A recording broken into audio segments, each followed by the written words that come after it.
لا إله إلا الله والله أكبر.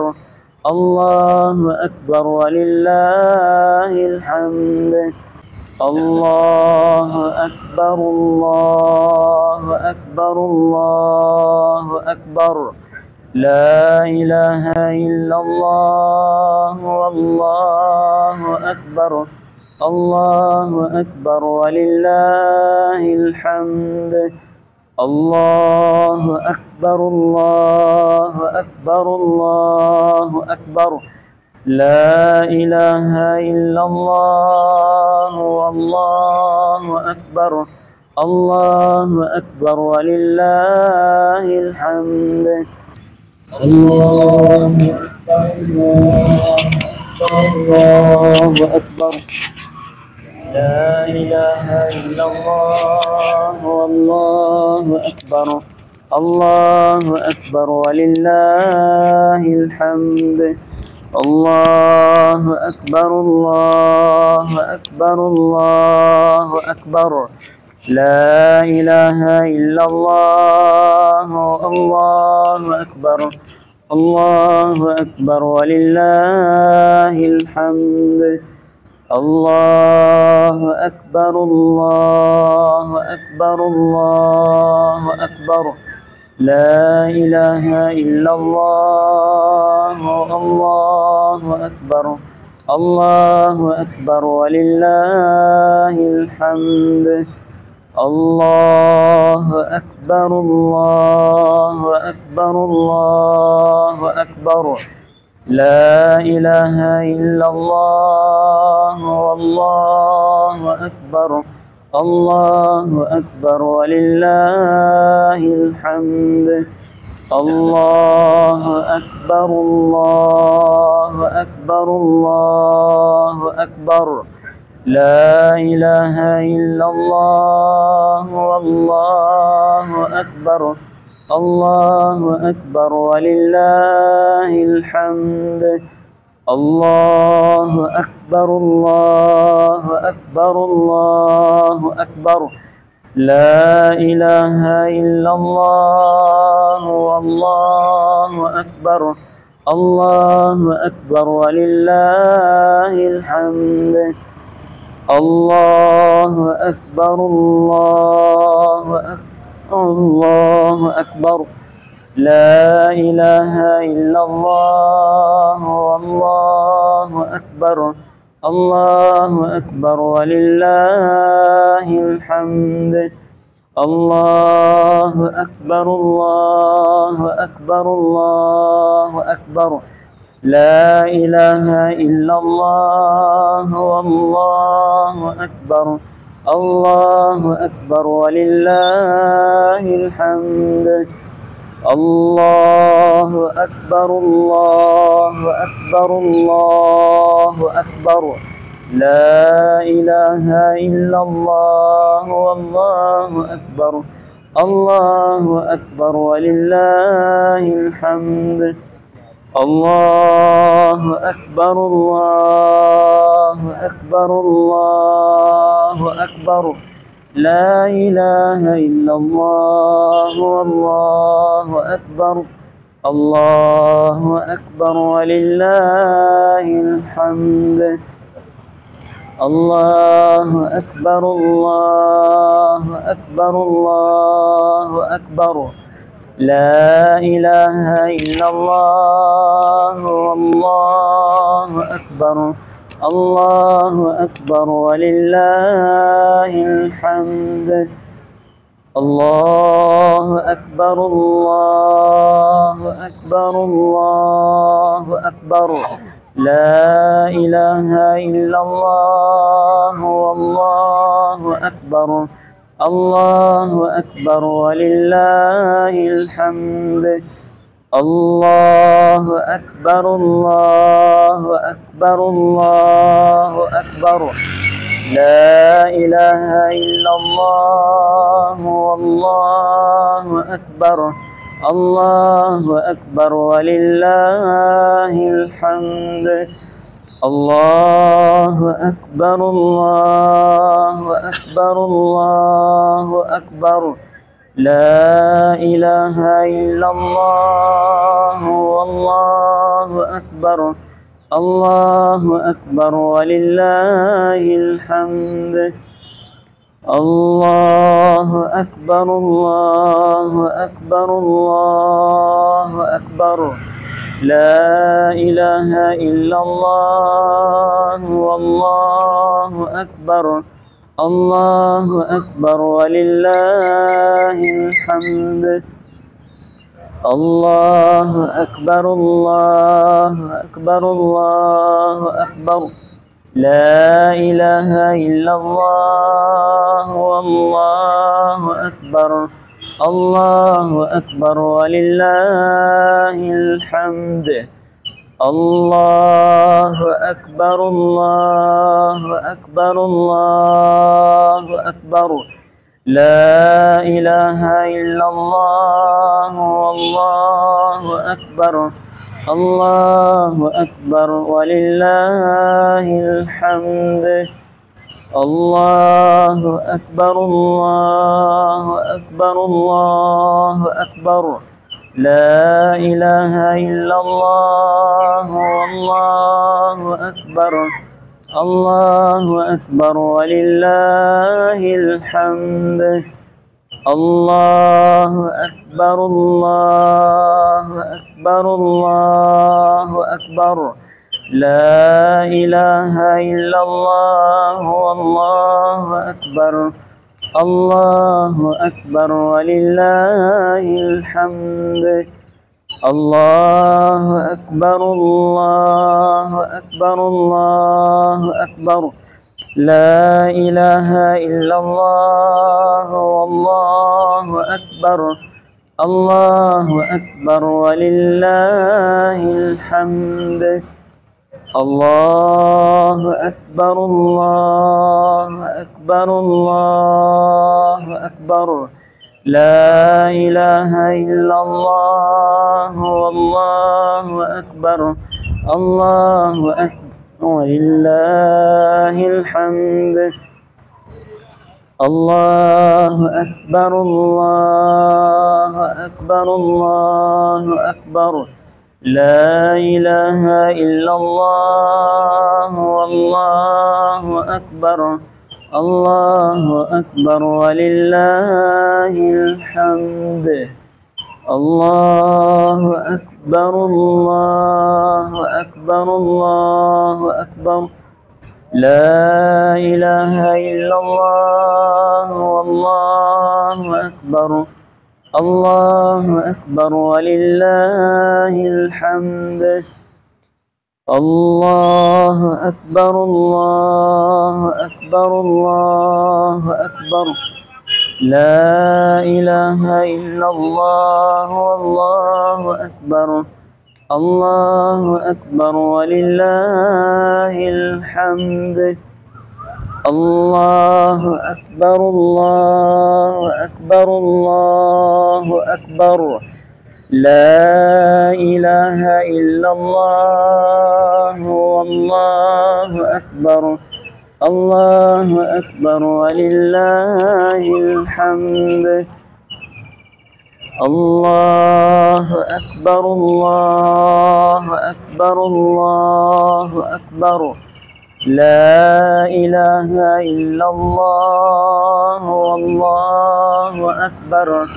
الله أكبر ولله الحمد الله أكبر الله أكبر الله أكبر لا إله إلا الله والله أكبر الله أكبر ولله الحمد الله أكبر الله أكبر الله أكبر لا إله إلا الله والله أكبر الله أكبر ولله الحمد. எல்லாரும் சேர்ந்து கொஞ்சம் சத்தமாக சொல்லுங்க, மௌனமாக இருக்காமல். தக்பீரை எல்லாரும் கட்டாயமாக சொல்லணும். அது ரசூலோட சுன்னாவும் இருக்குது. சஹாபாக்கள் இந்த பெருநாள் தினத்தில் எல்லா இடத்துலையும் தக்பீர் சொல்லுவாங்க.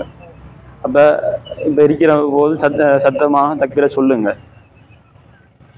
அல்லாஹு அக்பர் அல்லாஹு அக்பர் அல்லாஹு அக்பர் லா இலாஹ இல்லல்லாஹு அல்லாஹு அக்பர் அல்லாஹு அக்பர் வலில்லாஹில் ஹம்து. அல்லாஹு அக்பர் அல்லாஹு அக்பர் அல்லாஹு அக்பர் லா இலாஹ இல்லல்லாஹு அல்லாஹு அக்பர் அல்லாஹு அக்பர் வலில்லாஹில் ஹம்து. அல்லாஹு அக்பர் அல்லாஹு அக்பர் அல்லாஹு அக்பர் லா இலாஹ இல்லல்லாஹு அல்லாஹு அக்பர் அல்லாஹு அக்பர் வலில்லாஹில் ஹம்து. அல்லாஹு அக்பர் அல்லாஹு அக்பர் அல்லாஹு அக்பர் லா இலாஹ இல்லல்லாஹு அல்லாஹு அக்பர் அல்லாஹு அக்பர் வலில்லாஹில் ஹம்து. அல்லாஹு அக்பர் அல்லாஹு அக்பர் அல்லாஹு அக்பர் லா இலாஹ இல்லல்லாஹு அல்லாஹு அக்பர் அல்லாஹு அக்பர் வலில்லாஹில் ஹம்து. அல்லாஹு அக்பர் அல்லாஹு அக்பர் அல்லாஹு அக்பர் லா இலாஹ இல்லல்லாஹு அல்லாஹு அக்பர் அல்லாஹு அக்பர் வலில்லாஹில் ஹம்து. அல்லாஹு அக்பர் அல்லாஹு அக்பர் அல்லாஹு அக்பர் லா இலாஹ இல்லல்லாஹு அல்லாஹு அக்பர் அல்லாஹு அக்பர் வலில்லாஹில் ஹம்து. அல்லாஹு அக்பர் அல்லாஹு அக்பர் அல்லாஹு அக்பர் லா இலாஹ இல்லல்லாஹு அல்லாஹு அக்பர் அல்லாஹு அக்பர் வலில்லாஹில் ஹம்து. அல்லாஹு அக்பர் அல்லாஹு அக்பர் அல்லாஹு அக்பர் லா இலாஹ இல்லல்லாஹு அல்லாஹு அக்பர் அல்லாஹு அக்பர் வலில்லாஹில் ஹம்து. அல்லாஹு அக்பர் அல்லாஹு அக்பர் அல்லாஹு அக்பர் லா இலாஹ இல்லல்லாஹு அல்லாஹு அக்பர் அல்லாஹு அக்பர் வலில்லாஹில் ஹம்து. அல்லாஹு அக்பர் அல்லாஹு அக்பர் அல்லாஹு அக்பர் லா இலாஹ இல்லல்லாஹு அல்லாஹு அக்பர் அல்லாஹு அக்பர் வலில்லாஹில் ஹம்து. அல்லாஹு அக்பர் அல்லாஹு அக்பர் அல்லாஹு அக்பர் லா இலாஹ இல்லல்லாஹு அல்லாஹு அக்பர் அல்லாஹு அக்பர் வலில்லாஹில் ஹம்து.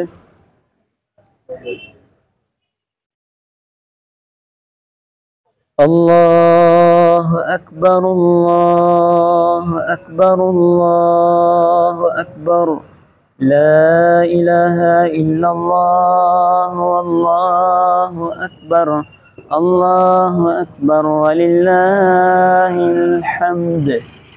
அல்லாஹு அக்பர் அல்லாஹு அக்பர் அல்லாஹு அக்பர் லா இலாஹ இல்லல்லாஹு அல்லாஹு அக்பர் அல்லாஹு அக்பர் வலில்லாஹில் ஹம்து.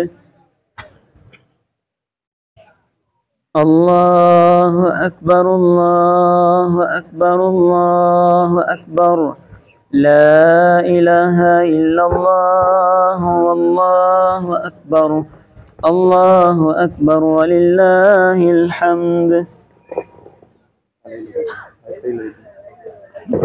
الله أكبر الله أكبر الله أكبر لا إله إلا الله والله أكبر الله أكبر ولله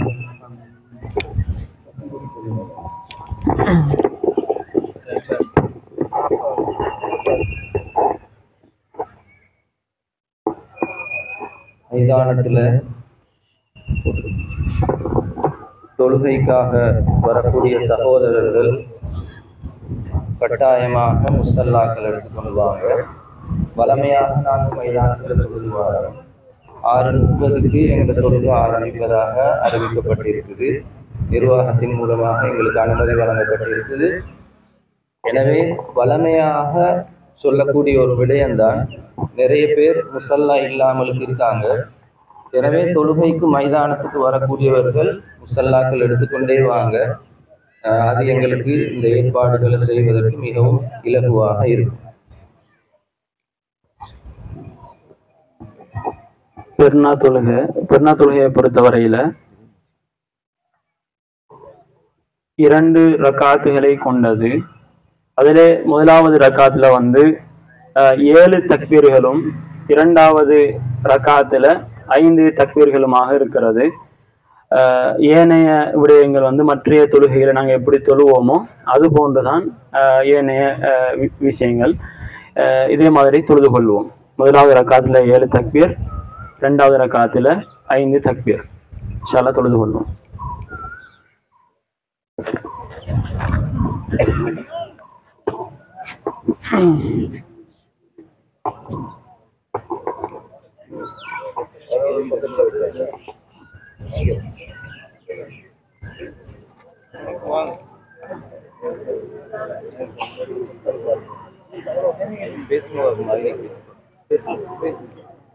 அஸ்ஸலாமு அலைக்கும். இன்ஷா அல்லாஹ் நாங்க இப்போ தொழுவோம். எல்லாரும் சஃப்ல சீர் செஞ்சு கொள்ளுங்க. சஃப்ல இறுக்கமாக இருந்து கொள்ளுங்க. ஒரு சஃப்ல ஒழுங்கான முறையில் பூர்த்தி செஞ்சு கொள்ளுங்க. இடவழிகள் இருந்தால் அந்த சஃபுக்கு இடையில அவங்களை சேர்த்து கொள்ளுங்க.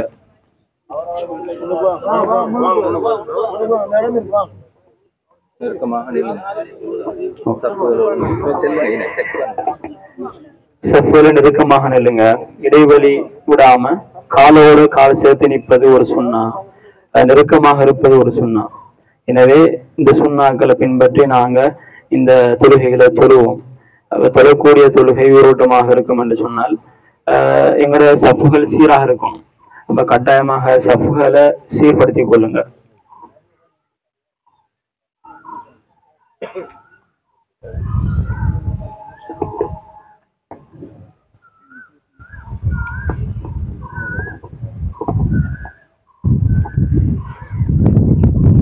அல்லாஹு அக்பர்.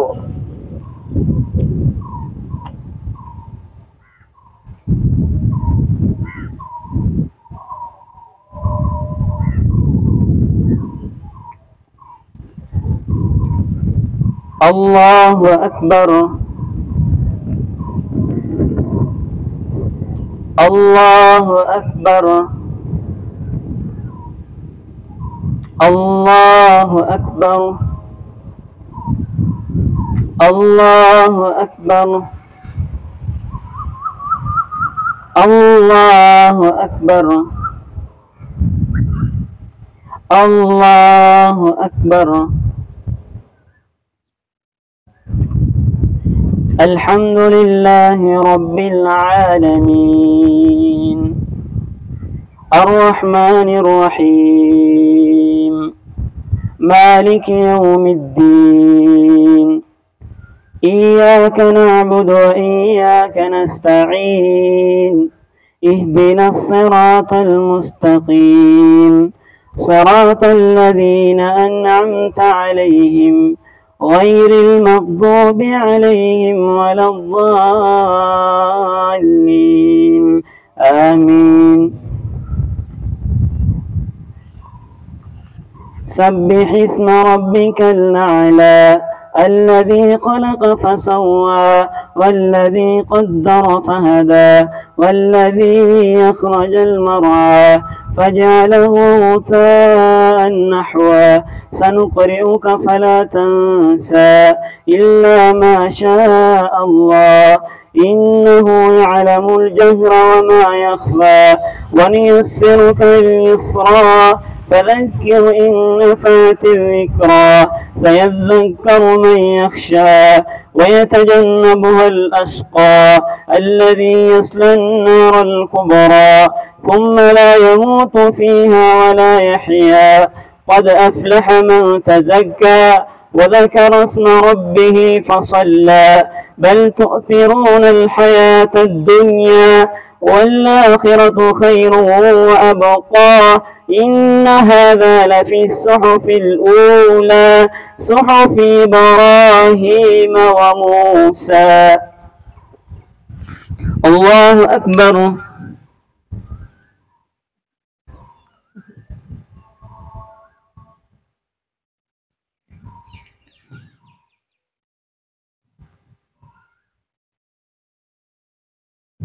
سمع الله لمن حمده.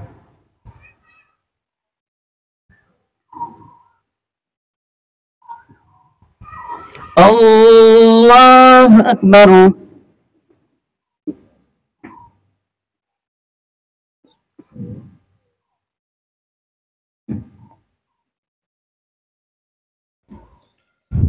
الله أكبر.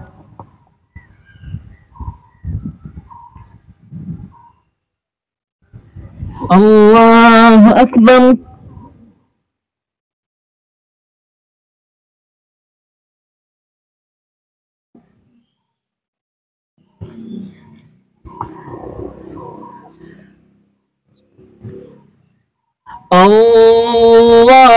الله أكبر. الله أكبر. الله أكبر. الله أكبر. الله أكبر. الله أكبر. الحمد لله رب العالمين الرحمن الرحيم مالك يوم الدين إياك نعبد وإياك نستعين اهدنا الصراط المستقيم صراط الذين أنعمت عليهم غير المغضوب عليهم ولا الضالين آمين. هل أتاك حديث الغاشية وجوه يومئذ خاشعة عاملة ناصبة تصلى نارا حامية تسقى من عين آنية ليس لهم طعام إلا من ضريع لا يسمن ولا يغني من جوع وجوه يومئذ ناعمة لسعيها راضية في جنة عالية لا تسمع فيها لاغية فيها عين جارية فيها سرر مرفوعة وأكواب موضوعة ونمارق مصفوفة وزرابي مبثوثة أفلا ينظرون إلى الإبل كيف خلقت وإلى السماء كيف رفعت وإلى الجبال كيف نصبت وإلى الأرض كيف سطحت فذكر إنما أنت مذكر لست عليهم بمسيطر إلا من تولى وكفر فيعذبه الله العذاب الأكبر إن إلينا إيابهم ثم إن علينا حسابهم. الله أكبر.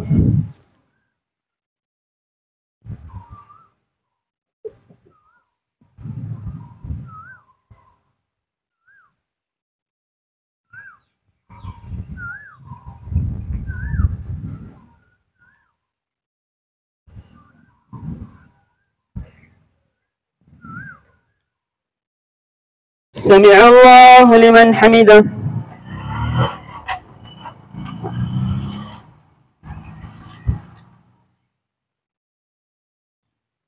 الله أكبر.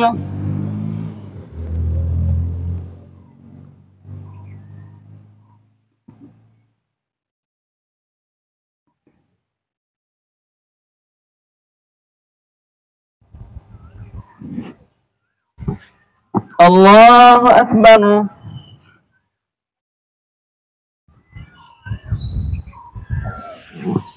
الله أكبر.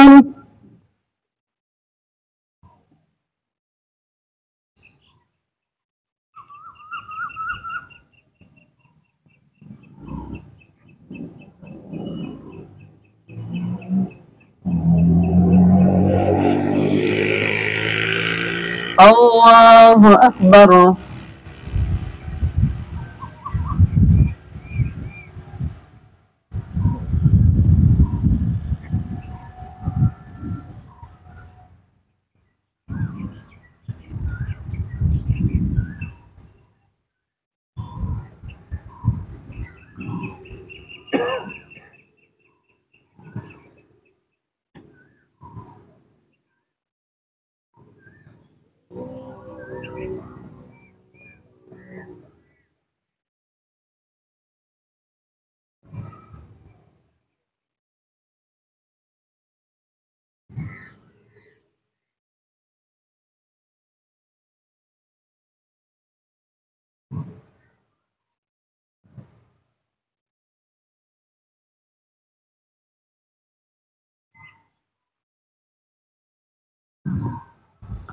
السلام عليكم ورحمة الله.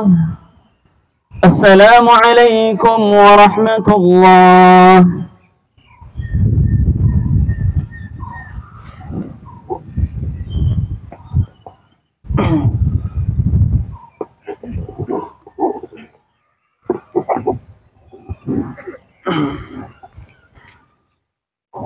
بسم الله الرحمن الرحيم.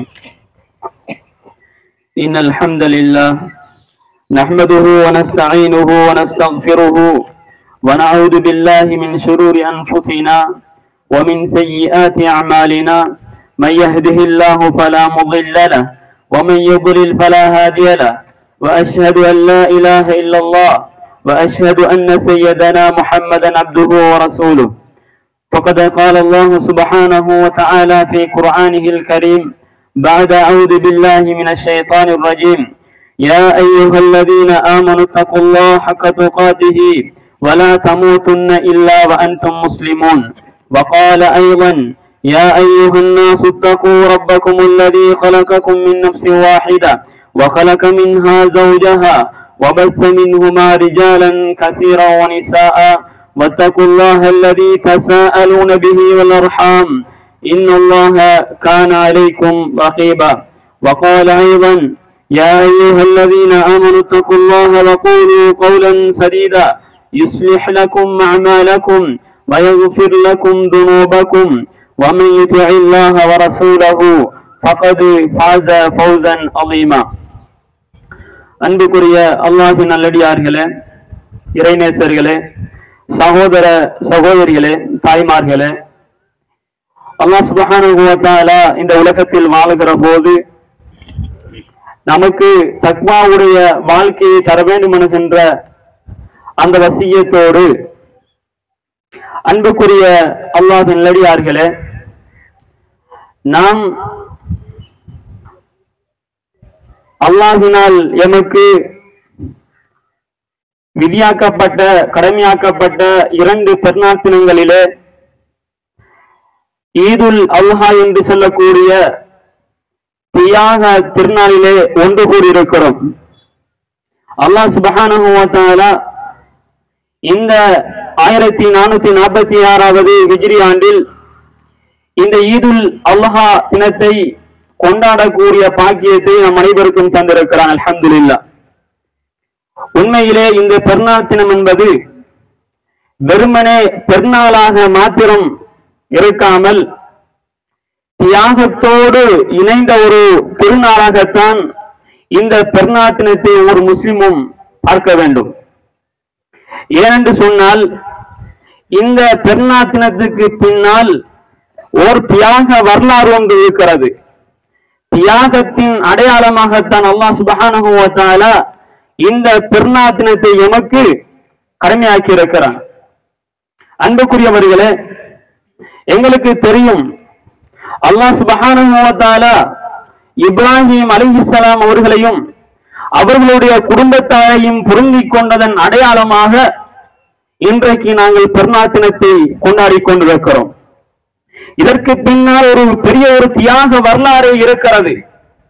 பெருநாள் தினத்தை கொண்டாடுகிற நாம் எல்லாம் அந்த தியாக வரலாற்றை அறிந்து கொள்ள வேண்டும்.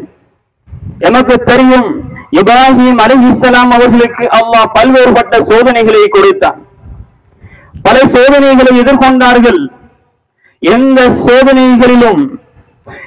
சோதனைகளிலும் அவர் அல்லாஹுக்கு மாற்றமாக நடக்கவில்லை. அல்லாஹுடைய கட்டளை என்று வருகிற போது பின்னோக்கி நிற்காமல் அதனை நடைமுறைப்படுத்துவதற்கு முயற்சிகளை செய்தார், நடைமுறைப்படுத்தி காட்டினார். அந்த தியாக உணர்வு, அந்த இறையச்சம், அவருடைய இஹ்லாஸான எண்ணங்கள் எல்லாம் எமக்கு எண்ணிலே பிரதிபலிக்கப்பட வேண்டும் என்கிற விடயத்தை நாங்கள் புரிந்து கொள்ள வேண்டும். அன்புக்குரியவர்களே, இப்ராஹிம் அலைஹிஸ்ஸலாம் அவர்களுக்கு பல சோதனைகள் வழங்கப்பட்டது. பல வருட காலமாக இப்ராஹிம் அலைஹிஸ்ஸலாம் அவர்கள் குழந்தை பாக்கியம் அற்றவர்களாக இருக்கிறார்கள். ஹாஜர் மூலமாக, அவருடைய மனைவி ஹாஜர் அலைஹிஸ்ஸலாம் அவர்கள் மூலமாக அல்லாஹ் அவருக்கு குழந்தை பாக்கியத்தை கொடுக்கிறான். கொடுத்துவிட்டு அல்லாஹ் ஒரு சோதனையை கொடுக்கிறான். பால் அருந்த கூடிய அந்த குழந்தையையும் மனைவியையும் யாருமே இல்லாத அந்த பாலைவன மண்ணிலே கொண்டு போய் தனியாக விட்டு வர வேண்டும் என்கிற கட்டளை வருகிறது. அல்லாஹ் அடியானை சோதிக்கிறான். இப்ராஹிம் அலைஹிஸ்ஸலாம் அவர்கள் சோதிக்கப்படுகிறார்கள். அல்லாஹ்வுடைய கட்டளை வருகிறது. தன்னுடைய மனைவியும் அதாவது பெற்ற அந்த பாலர்ந்த கூடிய குழந்தை இப்ராஹிம் அலைஹிஸ்ஸலாம் அவர்கள் அந்த பாலைவன மண்ணிலே விட்டு வருகிறார்கள். அன்புக்குரியவர்களே, இதற்கெல்லாம் இறையச்சம் தேவை. ஈமானிய உணர்வு கொண்டவர்கள் தான் இப்படியான விடயங்களை செய்வார்கள். விட்டு வருகிற போது மனைவி கேட்கிறார், எதற்காக வேண்டி என்னை விட்டு வருகிறீர்கள் என்பதாக கேட்கிறார். அந்த நேரத்திலே இப்ராஹிம் அலைஹிஸ்ஸலாம் அவர்கள் எந்த பதிலும் கூறவில்லை. மீண்டும் கேட்கிறார், எதற்காக என்னை இந்த இடத்தில் யாருமே இல்லாத இந்த பாலைவன மண்ணிலே விட்டு செல்கிறீர்கள் என்று கேட்கிறார்கள். அதற்கு இப்ராஹிம் அலைஹிஸ்ஸலாம் அவர்கள் ஒன்றும் சொல்லவில்லை. மீண்டும் கேட்கிறார், இது அல்லாஹ்வுடைய கட்டளையா? இப்படி செய்ய வேண்டும் என்று அல்லாஹ் தான் உங்களுக்கு வழியாக அறிவித்திருக்கிறான் என்று கேட்டார்கள். அதற்கு பிறகு ஆம் என்ற நஅம் என்ற வார்த்தையை சொல்லிவிட்டு இப்ராஹிம் அலைஹிஸ்ஸலாம் அந்த இடத்திலிருந்து நகர்ந்தார்கள். அந்த நேரத்தில் அவருடைய மனைவியுடைய வார்த்தையை பாருங்கள். இதாலன் யுபையின் அல்லாஹ், இது அல்லாஹ்வுடைய கட்டளை என்றிருந்தால், அல்லாஹ் ஒருபோதும் இந்த விடயத்தை வீணாக்க மாட்டான். இதிலே எப்போதும் வெற்றி இருக்கிறது என்று இப்ராஹிம் அலைஹிஸ்ஸலாம் அவருடைய மனைவி சொல்கிறார். ஈமானிய வார்த்தை. அன்புக்குரியவர்களே, அல்லாஹ்வுடைய கட்டளை என்று வருகிற போது அதிலே ஏதாவது ஒரு நலவு இருக்கும் என்று நினைத்தார். இன்றும் கூட இந்த உலகம் அழியும் வரைக்கும் அவர்கள் புகழப்பட்டுக் கொண்டே இருக்கிறார்கள். அவர்கள் செய்த செயல்கள் இன்றைக்கும் பின்பற்றப்பட்டுக் கொண்டிருக்கிறது. காரணம் என்ன? அல்லாஹ்வுடைய கட்டளை என்பதற்காக நிறைவேற்றினார்கள். அல்லாஹ்வுடைய கட்டளையை நிறைவேற்ற துணிந்தார்கள். அல்லாஹ் ஏற்றுக்கொண்டான். இன்று வரைக்கும் அல்லாஹ் கண்ணியப்படுத்துகிறான். இந்த உலகம் அழியும் வரைக்கும் கண்ணியப்படுத்திக் கொண்டிருப்பான் என்கிற விடயத்தை நாங்கள் புரிந்து கொள்ள வேண்டும். அது மாத்திரமல்ல, குழந்தை வளர்கிறது, ஓடியாடி திறகிறது. தன்னுடைய தந்தையோடு அதாவது கூடி குழாவி இருக்கிற அந்த காலப்பகுதியிலே இன்னொரு சோதனை வருகிறது. இப்ராஹிம் அலைஹிஸ்ஸலாம் அவர்களுக்கு இன்னொரு சோதனை வருகிறது. அல்லாஹ் அவருடைய இறையச்சத்தையும் இறையன்பையும் மீண்டும் சோதிக்கிறான். அல்லாஹ் சொல்லுகிறான், அல்லாஹ் கனவின் மூலமாக அறிவிக்கிறான். காலையா புனை பலம்மா பலகமாக சாய். அந்த நேரத்திலே அல்லாஹ் கனவின் மூலமாக அறிவிக்கக்கூடிய விடயம் என்னவென்று சொன்னால், உங்களுடைய மகனை நீங்கள் அறுத்து பலியிடுங்கள், உங்களுடைய மகனை அறுத்து பலியிடுங்கள் என்று அல்லாஹ் சுப்ஹானஹு வ தஆலா கனவின் மூலமாக வஹியாக அறிவிக்கிறான். இப்ராஹிம் அலைஹிஸ்ஸலாம் தன்னுடைய மகனிடத்திலே வருகிறார்கள். வந்து கேட்கிறார்கள், மகனே, இப்படி ஒரு கனவு கண்டிருக்கிறேன், இப்படி ஒரு கனவு கண்டிருக்கிறேன். யா புனைய இன்னி அரா ஃபில் மனாம் அன்னி அஸ்பஹுக ஃபன்துர் மாதா தரா. நீங்க என்ன நினைக்கிறீங்க? நான் இப்படியான ஒரு கனவு கண்டேன், உங்களை அறுப்பதாக கனவு கண்டிருக்கிறேன், உங்களுடைய நிலைப்பாடு என்ன என்று மகனிடத்திலே கேட்கிறார். அந்த நேரத்திலே மகன் சொல்லுகிறார், ஈமானின் மூலமாக வகுக்கப்பட்ட மகனுடைய வார்த்தையை பாருங்கள். யா அபதி இஃஅல் மா துஅமர் சதஜிதுனி இன்ஷா அல்லாஹு மினஸ் சாபிரின். மகன் சொல்லுகிறார், என்னுடைய அருமை தந்தையே, என்னுடைய அருமை தந்தையே, நீங்கள் இந்த விடயத்தை செய்து கொள்ளுங்கள், அல்லாஹ் உங்களுக்கு வழியாக அறிவித்த இந்த விடயத்தை நீங்கள் நிறைவேற்றுங்கள், என்னை நீங்கள் பொறுமையாளர்கள் ஒருவனாக கண்டுகொள்வீர்கள் என்று அழகிய முறையிலே சொல்லுகிறார். இப்ராஹிம் அலைஹிஸ்ஸலாம் அவர்கள் தன்னுடைய மகனை எடுத்துக்கொண்டு அறுப்பதற்காக செல்லுகிறார்கள். அறுப்பதற்காக செல்லுகிறார்கள், அறுக்கிறார்கள். அந்த கத்தி அறுக்கவில்லை, அல்லாஹ்வுடைய சக்தியை எடுத்து விட்டான். அதற்கு பிறகு அல்லாஹ் சொல்லுகிறான், قد صدقت الرؤيا إنا كذلك نجزي المحسنين. இப்ராஹிமே, நீங்கள் உங்களுடைய கனவை உண்மைப்படுத்தி விட்டீர்கள், இது போன்றுதான் நாங்கள் நல்லடியார்களுக்கு கூலி வழங்குவோம் என்று சொல்லிவிட்டு இன்னொரு வசனத்திலே அல்லாஹ் சொல்லுகிறான், வஃபதைனாஹு பிதிபிஹின் அலீம். அதற்கு பகரமாக அவருக்கு ஒரு நல்ல ஒரு பிராணியை நாங்கள் அறுப்பதற்காக கொடுத்தோம் என்று அல்லாஹ் சுப்ஹானஹு வ தஆலா இந்த வசனத்திலே சொல்லுகிறான். அதன் காரணமாகத்தான் இன்று வரைக்கும் நாங்கள் உதுஹியா கொடுத்து கொண்டிருக்கிறோம். அல்லாஹ்வை நேசித்த மனிதரை அல்லாஹ் எப்படி கண்ணியப்படுத்துகிறான், அல்லாஹ்வுடைய கட்டளை நிறைவேற்றினார், இன்று வரைக்கும் அல்லாஹ் கண்ணியப்படுத்துகிறான். இந்த உலகம் அழியும் வரைக்கும் கண்ணியப்படுத்தி கொண்டே இருப்பான் என்ற விடயத்தை நாங்கள் புரிந்து கொள்ள வேண்டும். அன்புக்குரியவர்களே, இவர்கள் அல்லாஹ்வுடைய கட்டளைகளை நிறைவேற்றுவதற்காக தன்னை தியாகம் செய்தார்கள், குடும்பத்தை தியாகம் செய்தார்கள், தன்னுடைய உயிரை தியாகம் செய்தார்கள். அன்புக்குரியவர்களே, இந்த பெருநாள் தினத்திலே நாங்கள் யோசிக்க வேண்டும், மார்க்கத்துக்காக நான் செய்த தியாகங்கள் என்ன, நான் மார்க்கத்துக்காக செய்த தியாகங்கள் என்ன, ஒரு ஹராத்தை விடுவதற்கு நான் செய்த தியாகம் என்ன, அல்லாஹ்வுடைய கட்டளைகளை நிறைவேற்றுவதற்கு நான் செய்த முயற்சிகள் என்ன என்கிற விடயத்தை நாங்கள் சிந்திக்க கடமைப்பட்டிருக்கிறோம். இன்றைக்கு நாங்கள் நினைக்கிறோம், எங்களுடைய இலக்குகள் எல்லாம், எங்களுடைய நோக்கம் எல்லாம் சுவர்க்கமாக இருக்கிறது, சுவர்க்கத்துக்கு போக வேண்டும் என்கிற அந்த இலக்கோடு இந்த உலகத்தில் வாழ்ந்து கொண்டிருக்கிறோம். ஆனால் அதற்கான முயற்சிகள் எங்களிடத்திலே கிடையாது, அதற்கான முயற்சிகள் எங்களிடத்திலே கிடையாது. அல்லாஹ் அல்-குர்ஆனிலே சொல்லுகிறான், அம் ஹஸிபுதும் அன் ததுஹுல் ஜன்னah வலம்மா யாதிகும் மஸலுல் லதீன கஃபரு மின் கப்லிகும். அல்லாஹ் சொல்லுகிறான், உங்களுக்கு முன்னிருந்த சமுதாயத்தவர்கள் சோதிக்கப்பட்டது போன்று நீங்கள் சோதிக்கப்படாமல் சுவனத்திலே நுழைவதற்கு நீங்கள் விரும்புகிறீர்களா, எண்ணிக்கொண்டிருக்கிறீர்களா என்று அல்லாஹ் சுப்ஹானஹு வ தஆலா அல்-குர்ஆனிலே சொல்லுகிறான். இந்த வசனம் இறக்கப்பட்டது எந்த சமூகத்துக்கு என்று சொன்னால், சிறுமர்ணிலே புரட்டப்பட்ட பிலால் ரலியல்லாஹு அவர்களை கொண்ட அந்த சமூகத்துக்கு சொல்லப்பட்டது. அது மாத்திரமல்ல, அதாவது நெருப்பிலே காய்ச்சப்பட்ட ஹப்பாப் ரலியல்லாஹு அவர்கள் அந்த சமூகத்திலே இருந்தவர்களுக்கு சொல்லப்பட்டது. அன்புக்குரியவர்களே, நாளாந்தமாக துன்பப்படுத்தப்பட்ட சுமையா ரலியல்லாஹு அன்ஹா அவர்கள் வாழ்ந்த அந்த காலப்பகுதியிலே இந்த வசனம் இறக்கப்பட்டது என்று சொன்னால், இன்றைக்கு நாங்கள் சிந்திக்க வேண்டும், மார்க்கத்துக்காக என்ன தியாகம் செய்திருக்கிறேன், மார்க்கத்துடைய சட்ட திட்டங்களை பின்பற்றுவதற்காக என்ன தியாகம் செய்திருக்கிறேன் என்ற ஒரு எண்ணத்தை நாங்கள் கொண்டிருக்க வேண்டும்.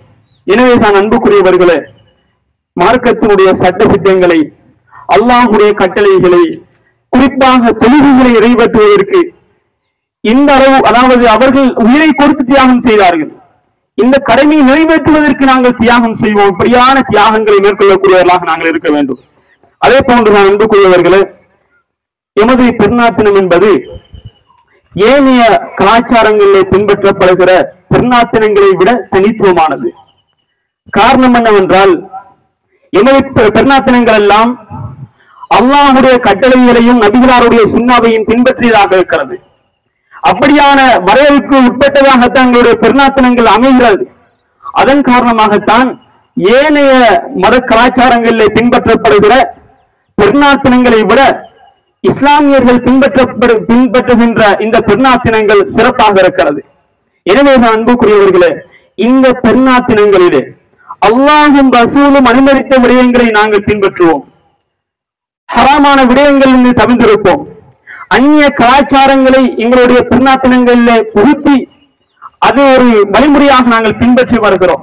அப்படியான கலாச்சாரங்களை விட்டொதுக்கி அல்லாஹும் ரசூலும் எப்படி கற்றுத்தந்தார்களோ அப்படியான வழிமுறைகளை பின்பற்றக்கூடியவர்களாக நாங்கள் இருக்க வேண்டும். அதுபோன்று இந்த பெருநாத்தினத்திலே நாங்கள் சந்தோஷத்தை பகிர்ந்து கொள்ளக்கூடிய ஒரு தினமாக இந்த பெருநாத்தினம் இருக்கிறது. எனவேதான் உறவுகளோடு நல்ல முறையிலே உறவு பாராட்டிக் கொள்ளுங்கள். பேசாதவர்கள் இருப்பார்கள், பல வருடக்கணக்கிலே பேசாமல் இருக்கிறார்கள். இந்த பெருநாத்தினத்திலே அவர்களோடு சென்று உறவு பாராட்டிக் கொள்ளுங்கள். அவர்களோடு முசாஹபா செய்து கொள்ளுங்கள், முஆனகா செய்து கொள்ளுங்கள். இந்த நேரத்திலே தகப்பலுல்லாஹு மின்னா வ மின்கும் சாலிஹல் அமால் என்கிற அந்த பிரார்த்தனையோடு நீங்கள் அவர்களோடு சந்தோஷத்தை பகிர்ந்து கொள்ளுங்கள். அதே போன்று இந்த காலப்பகுதியிலே, அதாவது துல்ஹஜ் ஆரம்பத்திலிருந்து ஐயாமு தஷ்ரீக் கடைசி வரைக்கும் சஹாபாக்கள் தக்பீர் சொல்லக்கூடியவர்களாக இருந்தார்கள். எல்லா இடங்களிலுமே தக்பீர் சொல்லக்கூடியவர்களாக இருந்தார்கள். அந்த சுன்னாவை பின்பற்றி தக்பீர் சொல்லக்கூடியவர்களாக நாங்கள் மாறுவோம். அதுபோன்று இந்த பெருநாத்தினத்திலே உலஹியா கடமையை நிறைவேற்றிருக்கிறோம். நல்ல முறையை நிறைவேற்றுவோம். யாருக்கும் எந்தவித துன்புறுத்தல்கள் இல்லாமல் இந்த உலஹியா கடமையை சரியான முறையில் நிறைவேற்றக்கூடியவர்களாக இருப்போம். எனவேதான் அன்புக்குரிய அல்லாஹ் நல்லடியார்களே, அல்லாஹ் சுப்ஹானஹு வ தஆலா எங்களுடைய நற்செயல்களை பகிர்ந்து கொள்வானாக. மார்க்கத்துக்காக தியாகம் செய்யக்கூடிய நல்ல உணர்வுகள் கொண்ட மனிதர்களை அல்லாஹ் சுப்ஹானஹு வ தஆலா உருவாக்கி கொள்வானாக. அது போன்ற மனப்பாங்கை எனக்கு ஏற்படுத்தி தந்தருவானாக. வ ஆகிரு தவானா அல்ஹம்துலில்லாஹி ரப்பில் ஆலமீன்.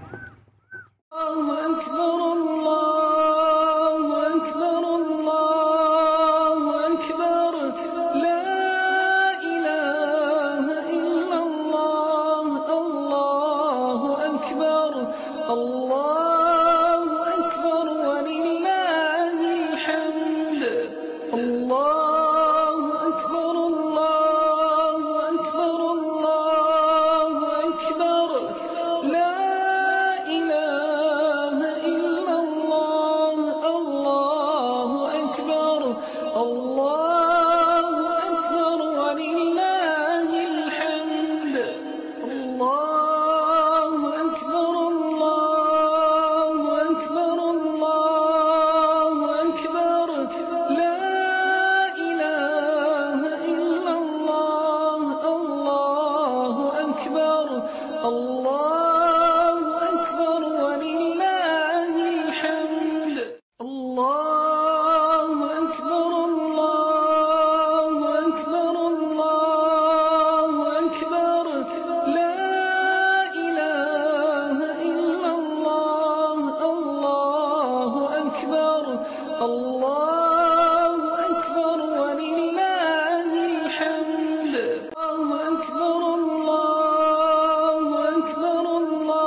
الله